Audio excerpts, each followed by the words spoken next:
Hi, I'm Natalie, I'm Candice. And I'm Danny. and we are following Soulspiration. In today's episode, we talked about how emotions can get trapped in your body and how that can potentially lead to illness and physical manifestations. We also touch on some exercises to help you release and move through the emotion. We hope you enjoyed the episode. Hello, girls. Hello. How are you today? Great. How about you? Doing good. Doing good. Yay. So, today we are going to talk about how trapped emotions or feelings, emotions, traumas, experiences that we hold on to and how that can manifest in our body. And then, showing some tips about how we can release that so that we don't end up with physical manifestations in our body of disease, illness, injury, stuff like that. So, before we get started, Natalie, did you have a card? I do. So for you, we have the protection card. And it says, call back your power, cut the cords, soul retrieval. It says you are being called to protect your energy and call back your power. May all the lost pieces return home now. Take a look at who and what drains your energy. Do not keep your tabs open. Shut down energetically each night. Energetic cords are being formed between people, places, objects, and events, so it's important to keep checking in. Your energy and energetic space are sacred, so treat them as such. Keeping your energy clear takes work. As we go through life, we can give away our power, so it's important to call it back by cutting energetic cords or doing a form of healing known as soul retrieval. Can you think of a traumatic event, relationship, or soul memory that you are being called to call back your power from? Check into your body now and see which chakra feels like it needs a bit of an energetic cleanup. Well then, I don't think that's one of the ways we can.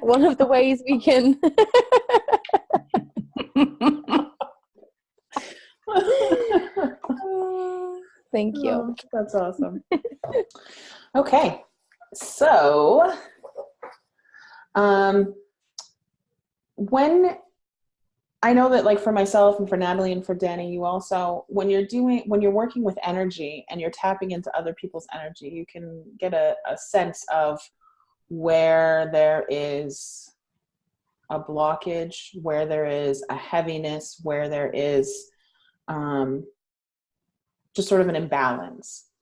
And the way that I see those things kind of coming about and what creates them is the fact that we have emotional moments in our lives, whether that is trauma or stress or anxiety, fear, anger, like those moments where there's a relatively strong emotion and we don't process it. So I know in a past episode, and I'm not sure which one it was exactly, we were talking about going into the body and feeling the feelings, and then that's how they kind of move through you. And when we don't do that, a lot of times it can kind of get stuck. So for someone who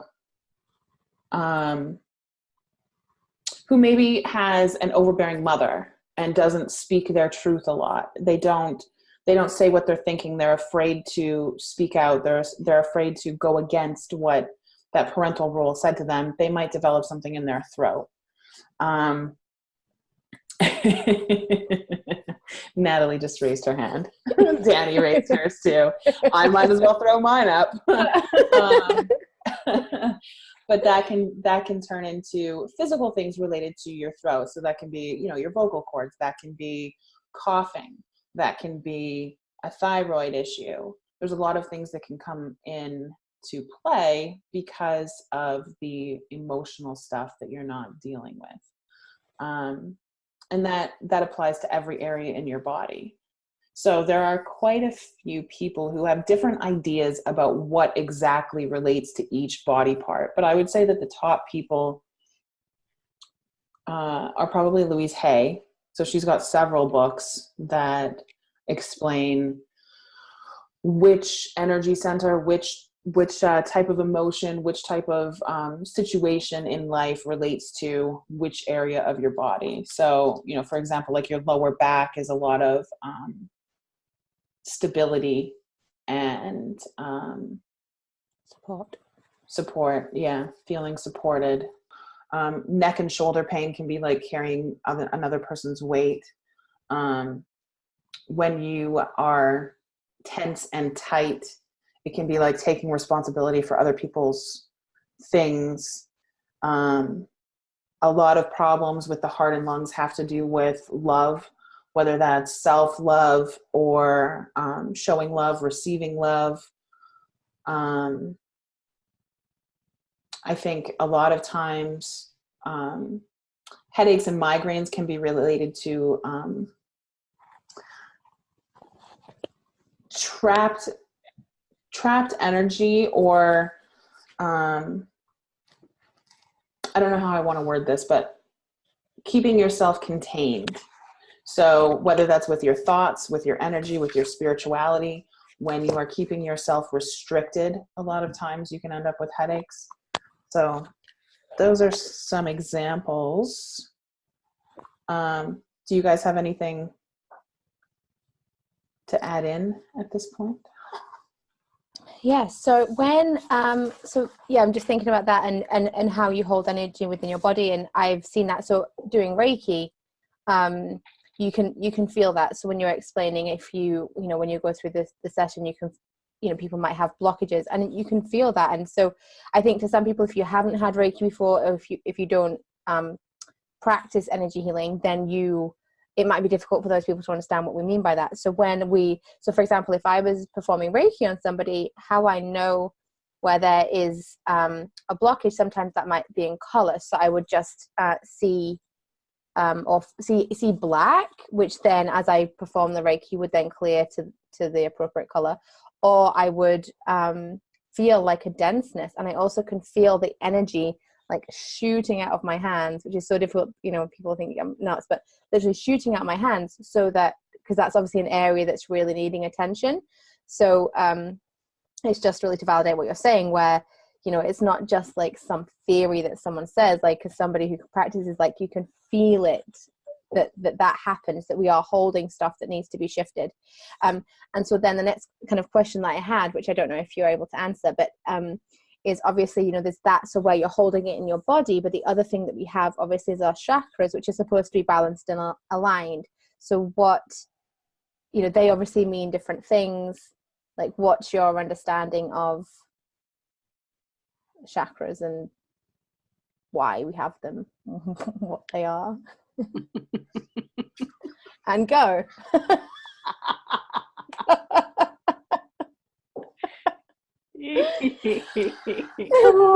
Okay. Well, with that small little question. So my thoughts about the chakra system are, number one, we are primarily made up of energy. So I don't know enough about this to give a full explanation, but in quantum physics, it's believed that we are more energy than we are physical. So despite being dense beings and physical in this life, that we're actually more made up of energy.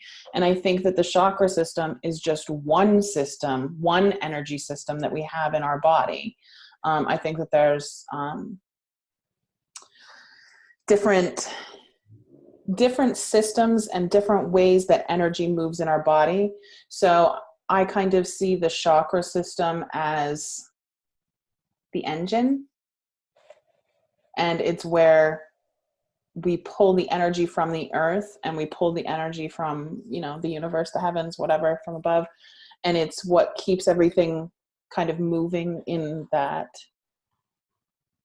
I don't know what that shape is.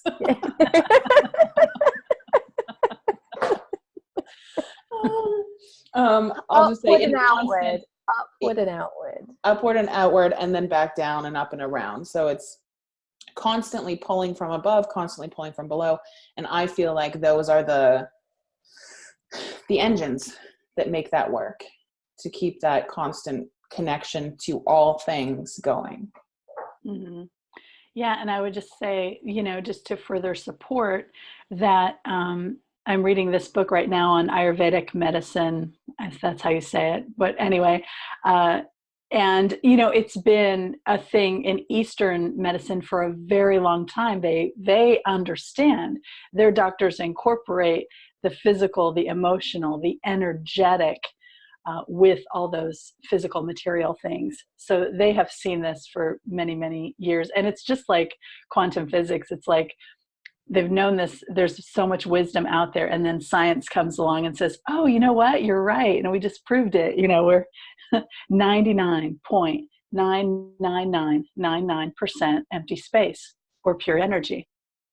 And we just perceive ourselves as this solid. It seems solid and dense, but at the end of the day, that's our perception. So yeah, this is pretty widely regarded stuff. Although I know to some people, it sounds freaky, or it sounds whatever, right?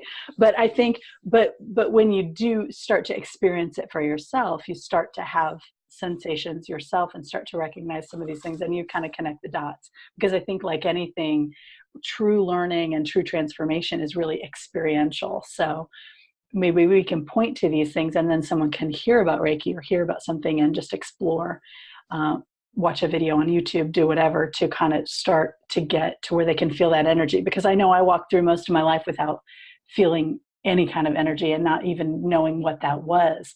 But I was just kind of walking around kind of little thinking head without all that other integration going on. So just for people in whatever kind of level of acceptance or knowledge they have, they can find something here. So 2 things, like number one, knowing and learning from this, you don't need to be able to feel energy. It's a matter of being in tune with your emotions and being able to work through those and release things as they come up. Allow them to take place rather than holding on to whatever it was, the sadness, the anger, the frustration, because then that builds on itself. And then there's a whole other part of quantum physics where that I think we should do an episode on quantum physics. Anyway, so for anybody that wants to learn how to feel energy, though, I would say the very first thing that someone can do is you take your hands and you put them, really close together where they're almost touching. And then you start to pull them apart and put them back together. And you keep getting farther and farther apart, and then come back closer together and see if you can feel. It's almost like what magnets feel like. And, as you start to do that and you kind of put them back and forth, like you were like pulling taffy or something like that. And as you start to do that, you can go out farther and farther and farther and farther the more you practice. And for me, like when I pull my hands far apart, I don't necessarily feel the magnetic pull anymore, but I do feel like the energy and the heat in my hands. So it can have different sensations, but I would say that that's like the first step to really feeling energy. Love that. For anybody that's interested. So there are a million ways that energy can get trapped and manifest in the body. There's a lot of people who believe that all disease and illness manifest first from an energetic standpoint and emotions. And I think what we'll do is link a few resources and books and people on the website for this episode, rather than going through a lot of it right now. So if you're interested, check out the episode and on our website, and we'll have some links there. But I would say more important than knowing how it can manifest or why it manifests, it's kind of what can you do to let go? What can you do to release? What can you do to let that energy move through you before it manifests as something? Mm-hmm. So, I mean, there's any number of things. And actually, on another episode, we were talking about a lot of ways to find peace, and a lot of these ideas for what to do to let go of trapped emotion or trapped energy is the same. So, yoga, exercise, tai chi, getting outside, meditation, mantras, energy healing, Reiki, acupuncture. Acupuncture has been huge for me.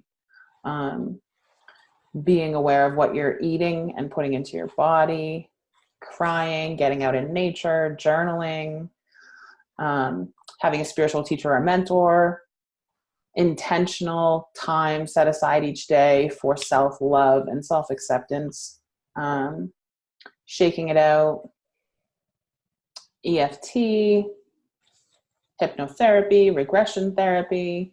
So I'm just like kind of going through the list, and then we can kind of, go into a little more depth about some of the things that we haven't already talked about on other episodes.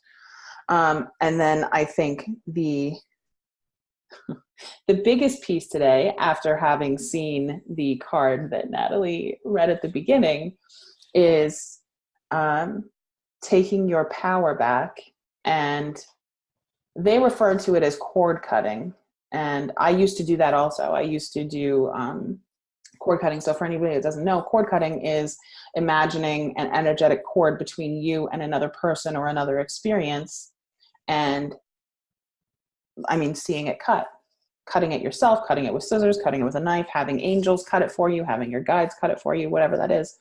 And I used to do that all the time. And I've kind of changed my ideas about that. So I'll share that also. But so it's the cord cutting, taking your power back. And what was the other part in that card? Soul retrieval. Soul retrieval. Mm-hmm. I don't know if I know about it enough about soul retrieval to talk about it. Although I think maybe, okay, so previously we had posted on our website an exercise about taking your power back. And in thinking about this right in this moment, I think, without knowing a tremendous amount about soul retrieval, I think that those might be a similar sort of exercise. So taking your power back in life, in relationships, in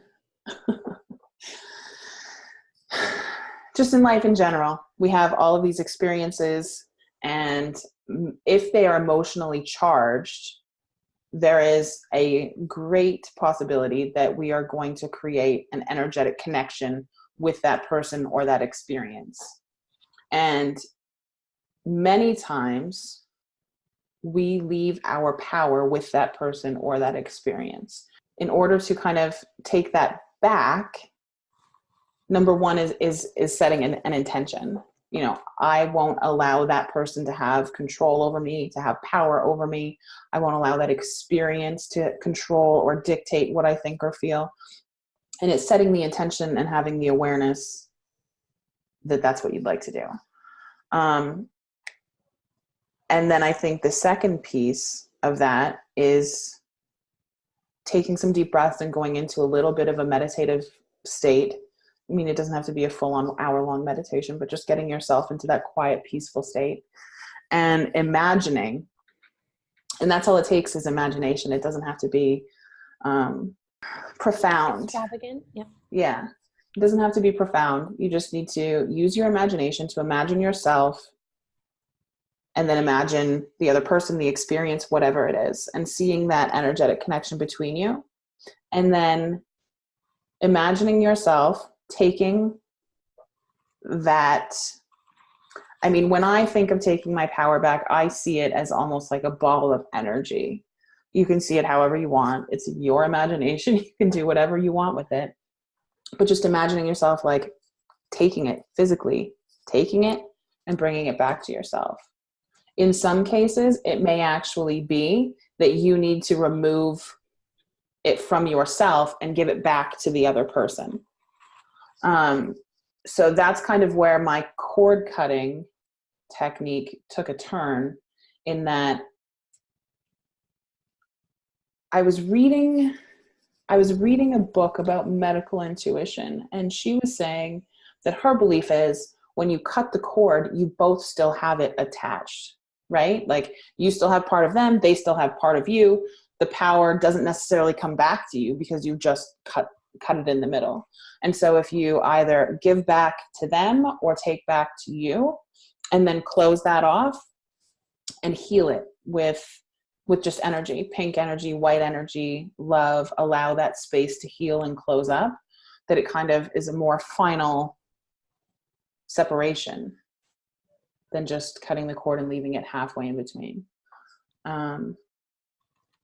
Yeah. So do you guys have any thoughts? Yeah, I've heard two things of that. So I know you've explained that story to me before, how like the cutting cords, you know, you both end up with like if the cord is made up part of your energy and part of their energy, the way that I imagine that in my brain is like an intertwined cord where one part of it is your energy and one part of it is their energy. It's made this great big rope. So if you cut it, then they end up with the energy that's on their half of the rope and you end up with that. So what I imagine now if I do that kind of thing is actually like an unraveling of the rope so that there's like two distinct threads, and then their thread goes back to them and my thread goes back to me. Another person once told me about another exercise that you can do that's similar to cord cutting, but she basically describes standing back to back with the person or situation that you're, you know, trying to release from, and like literally getting in a hazmat suit, zipping your energy in so you are whole and complete with your energy, and then walking away. Imagine walking away from the other person and not turning back, and then until you're fully released and separated. So that's another thing that somebody told me about cord cutting. But you know, it sounds so simple, but you know, it's powerful because it's about the intention. And if we are 90% energy or whatever the percentage was, then that makes sense. Right. Absolutely. That's amazing. I love these guys. I've done the cord cutting, and I think just with the intention that it wouldn't have negative effects on me anymore, but not with the intention of taking back my power first and healing that. So I love both of those kind of examples. So I'm going to use my imagination and play with those later. Awesome. So something that we hadn't really talked about previously, I don't think, maybe we did in an early episode, but with mantras and affirmations. I think maybe did talk about that. But just to kind of recap on that, it's just reciting a positive sentence with intention to yourself. So, I love myself, I am whole. I love myself, I am whole. And repeating it to yourself. And in this particular situation, it could be like, I'm taking my power back, I am whole. I'm taking my power back, I am whole. Something like that. Do you guys have anything that you'd like to say about affirmations? I love affirmations. I love affirmations because here's why. It's just because we're always, if we're on this road, this path, this journey to more self-understanding and awareness and higher consciousness, then we find ourselves traveling a lot. And as we travel and as we move from one way of being to the next step in the road is another way of being. And affirmations are such a great tool to bridge where we are with where we're going. And I just feel like it's like a paving stone. It's just like here brain, here nervous system, here's where I'm going. And this is what I'm manifesting in my life. And again, it's like the energy behind it. It's not just the rote words. Even if it's repeated again, you repeat them again and again because they have meaning for you. And so there's an emotional tie-in to it that will act as a bridge. And so even if in the beginning you're like, well, this is silly, I don't feel that when I say it, keep saying it and keep saying it. If you need to, soften it so that it can be believable each step of the way. But yeah, I love affirmations. I think they can be a very powerful tool. And helping you to be the person you want to be before you've gotten there. Exactly. Yeah.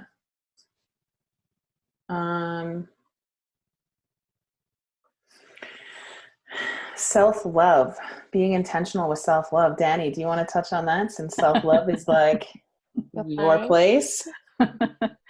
I love it. And I work with self-love so much because I need it so much, right? Like you teach what you need. You teach the things that have affected you and where you've been.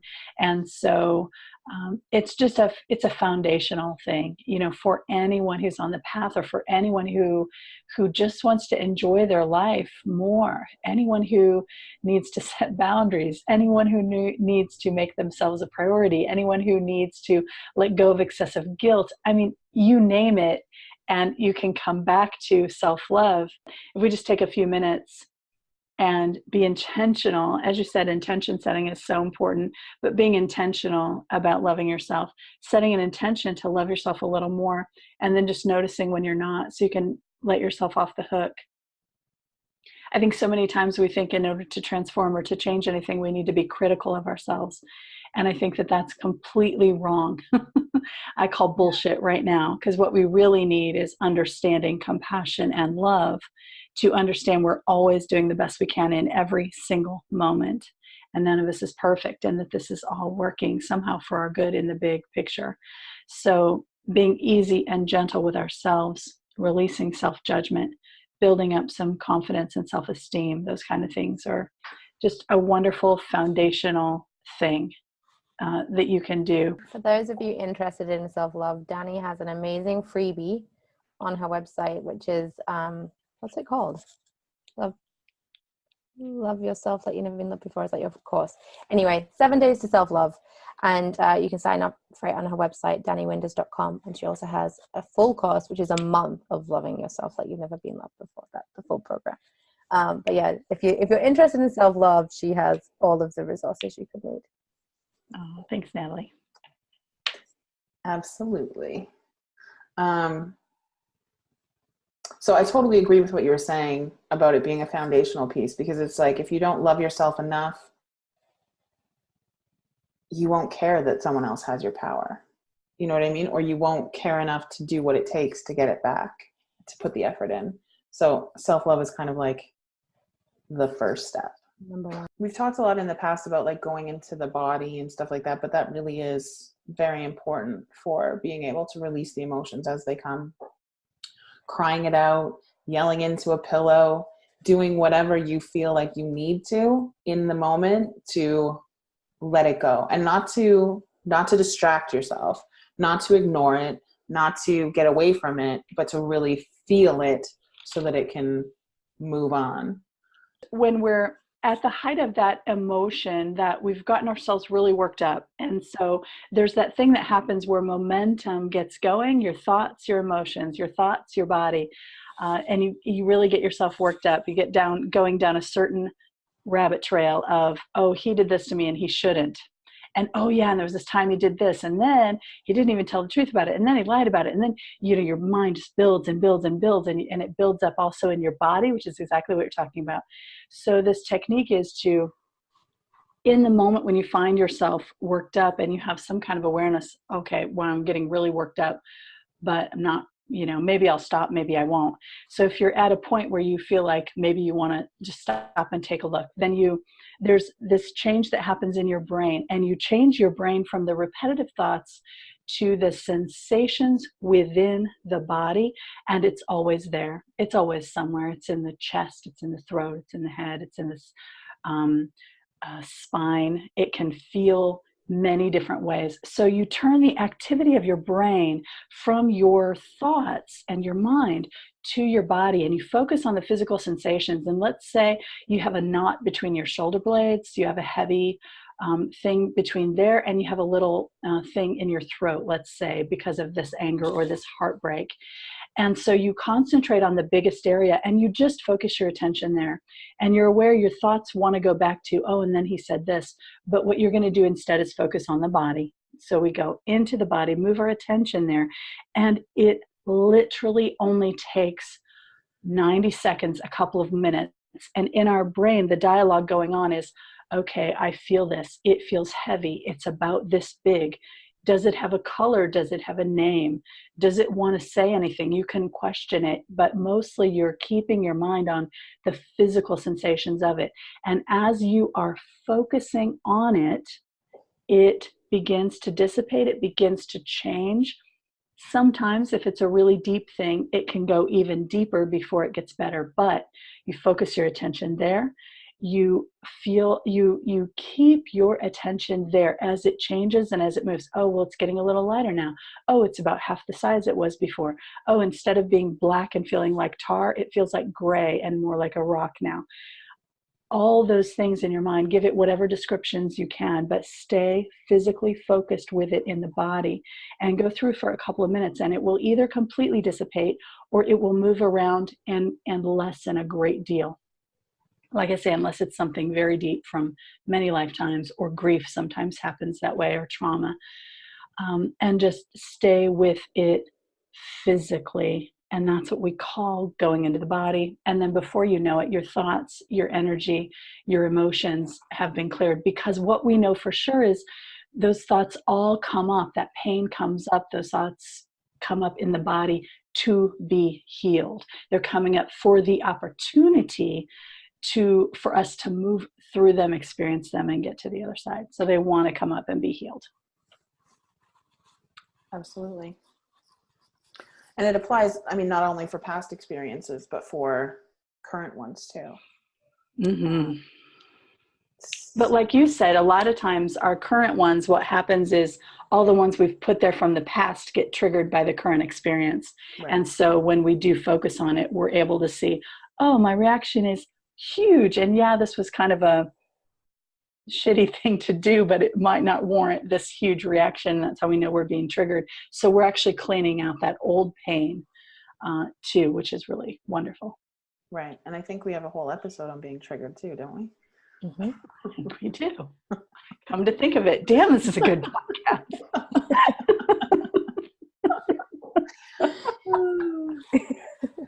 Okay. Yes, it is. So another piece is like energy healing, Reiki, having a spiritual teacher or mentor, having someone, a practitioner, do it with you, or doing those type of exercises on yourself. I personally have found acupuncture, I mean, that's in the same sort of realm from my perspective anyway, acupuncture and Reiki to be the number one ways to kind of get things moving again and flowing again. So for me, I have, up until the last year or so, suppressed a lot of emotional stuff. It wasn't until I started working with Danny that I ever realized that you could go into the body and kind of feel it. And whether that's past experiences or in the moment, and to feel through situations rather than get away from them. So I have 34 years of other stuff that was stuffed down, and it's manifested physically for me. I've got what I refer to as a mystery illness, which I believe to be related to the Epstein-Barr virus. And acupuncture has been the number one thing to help me get through that. And so I recently just saw a Chinese medicine doctor, and she was explaining to me, which I find that whole modality fascinating. And the fact that they've been doing it for thousands of years is even more fascinating. But she was explaining to me where my energy is blocked and the types of situations that cause that, and the sort of emotions related to that. So I'm not going to go into like all of those details. I'll spare you.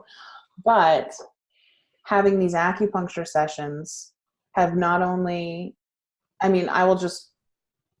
there's like digestive issues, I have sleep issues, I have back issues, I have knee issues, I have like chronic fatigue syndrome, symptoms. I don't actually have chronic fatigue, but symptoms like that, all of these things.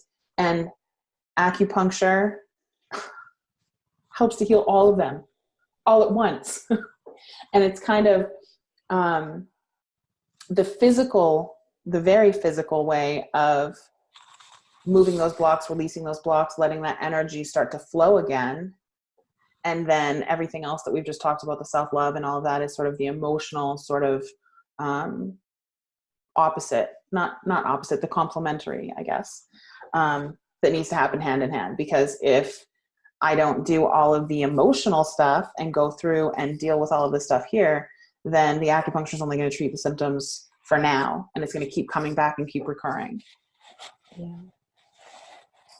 Do you have anything that you want to say, Natalie, about like Reiki and energy healing and how that? So, I mean, I love energy healing. I do a lot of work with energy healing practitioners and obviously do Reiki myself. But the biggest introduction for me to energy healing was from the PTSD, where I had, tried to get support and help. I had CBT. I had lots of different, things to try and get through it, and nothing was working. So eventually I just booked the session with someone, and I didn't realize at the time, I think I've said this before, I didn't realize it was an energy healer that I was actually working with. But she called herself a birth trauma specialist. And so that was what I was suffering from PTSD from, was a traumatic birth. And so what happened was, it was some of the stuff that you've been talking about. So basically the first thing she did, like, I just like spilled my guts and I lay it all out to tell her the thing. And she was like, thank you, and listen to everything I had to say. But then when it came to it, like, she didn't need me to do that. Like, that was just so futile. But so what she did was, she's like, so tell me, where is it in your body? And at the time I was like, what is this woman on? Like, where is it in my body? So anyway, so I shut my eyes. I was like, oh, humor her. And I felt it like in my diaphragm. And I have this little document here, which I was brought for this, which is like a little thing which says like where different things are held in the body. And so that I just saw is the fear center. So it says fears and phobias, loss of control, giving our power away to another person. So that's where I was holding it, with fear, which obviously was a loss of control of what happened in the birth. And she said, oh, what color is it? And I was like, what color is it? And it was like muddy. It was like a muddy color. So then she was like, what color do you want it to be? So I chose a color that I'd used through hypnobirthing, and just a color that had come to me before.